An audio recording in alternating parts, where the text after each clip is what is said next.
Il y a 5 mois. 5 mois déjà? On avait créé un gobelin sur Minecraft. Et aujourd'hui, on va retenter l'expérience. Bref, salut à tous, c'est Lucas. Ok, par où commencer? Il y a 2 mois, j'avais créé un mod avec des isopods. Je voulais en faire une vidéo, mais le problème c'est que mon PC a rendu l'âme entre temps. Donc malheureusement, vous ne verrez jamais cette création en vidéo. J'avais même fait une dimension. Mais je ne me suis pas laissé abattre, et j'ai rapidement créé un nouveau projet. Créer une créature complètement imaginée, pas de référence, rien. Je voulais que le joueur ne soit pas du tout familier avec cette créature, qu'il ne puisse pas se raccrocher à quelque chose qu'il ait déjà vu. J'ai pris mon iPad Pro, Procreate, et c'était parti. Au début j'étais sur une sorte de fourmi, qui est rapidement devenue une sorte d'araignée. Au début de mes projets perso, j'essaye toujours d'avoir une base assez stable. Je sais plus ou moins là où je veux aller. Mais si je m'écarte de cette idée, c'est pas grave. Le souci c'est que comme j'ai dit au début, là on ressemblait un peu trop à une fourmi ou une sorte d'araignée. Et j'arrivais pas à trouver autre chose. J'étais vraiment pas convaincu. J'ai mis le concept de côté, j'ai attendu une semaine et je m'y suis remis. Et là, dès la première idée, c'était parti. J'étais charmé. Des fois, si on n'a rien qui vient, ça sert à rien de forcer. Faut mettre de côté et laisser digérer notre créativité, je dirais. Je sais pas. En tout cas, ça sert à rien de forcer.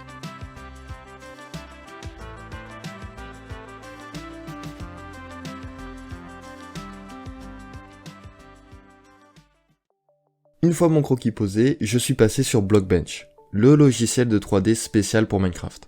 Au fur et à mesure que j'avançais, le concept a plus ou moins évolué et est devenu plus affirmé. Le modèle 3D étant fini, je suis passé sur Photoshop pour faire la texture.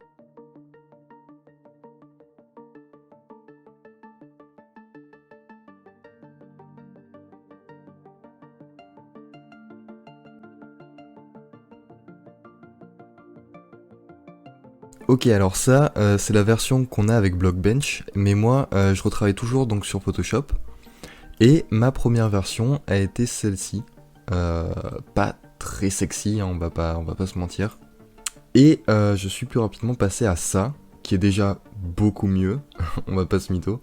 Il a une tête un peu plus étrange, et le rajout d'une petite, comment je pourrais appeler ça, pliure, une genre d'entaille, enfin je sais pas trop. Je sais pas trop comment définir ça. Ça le rend un peu plus spécial, réaliste que juste ici où c'était un peu vide. En fait, ça rajoute beaucoup de contraste. Le fait d'avoir rajouté donc une nuance de couleur en plus entre ici et ici, la différence est quand même beaucoup mieux. Mais j'étais quand même pas tout à fait convaincu. À savoir que le joueur sera un peu plus petit que cette créature. Je trouvais ça plus intéressant de rajouter une petite bouche en dessous. Et pareil, une tête juste un tout petit peu modifiée. On peut voir qu'entre les deux versions, là, les petits poils qu'il y a sont un peu plus, sont moins violets, parce que je voulais pas qu'on se rapproche trop de l'end. Le jaunâtre et le violet, comme ça je trouve que ça faisait un peu trop end. Donc j'ai mis en bleu, un petit gris bleu, et c'est beaucoup mieux. Et pareil, ces petites pattes je les ai modifiées, et je trouve pas mal comme ça. Je sais pas si c'est la version finale, mais en tout cas comme ça il est bien je trouve. Maintenant, on va essayer des trucs. Ok, le concept visuel c'est bon, mais maintenant il faut lui donner de la vie. Et pour lui donner de la vie, quoi de mieux que lui donner de la voix? Faut que notre créature émette un son. Et vu que c'est une créature un peu chelou, on va lui faire un son un peu chelou.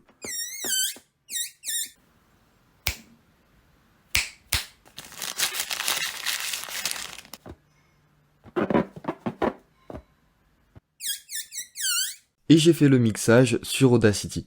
Là, ce que vous allez entendre, c'est très spécial. C'est un mélange entre un ronronnement de chat, un ballon qui siffle, des bruits de bouche, des claquements de doigts et du papier froissé. Ouais, rien que ça.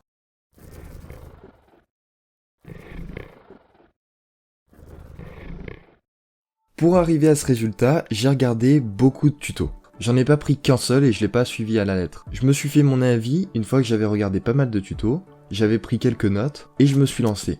Et après, j'ai fait mes modifications au feeling.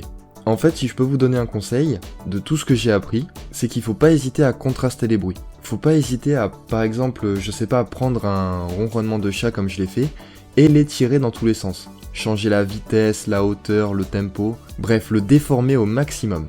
Ok, maintenant la partie du bruitage c'est fait, maintenant la partie du codage et des tests en jeu.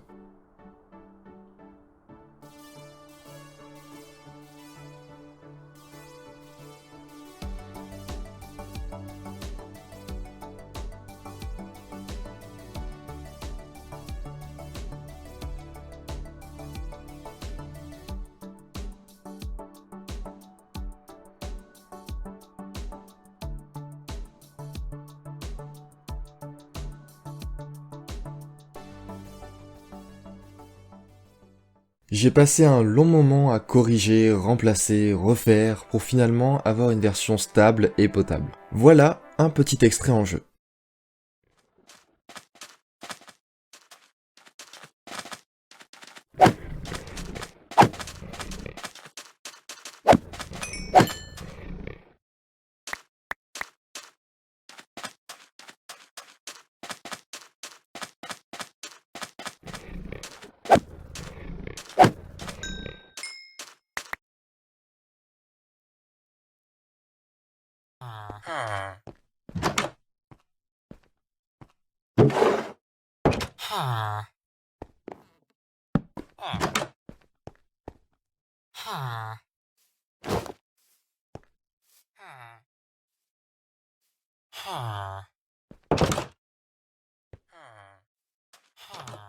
Et voilà, j'espère que cette vidéo vous aura plu.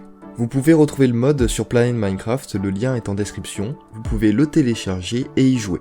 Je crois que c'est tout pour moi, j'espère que cette vidéo vous aura plu, je vous souhaite une bonne année, sur ce c'était Lucas, et à plus.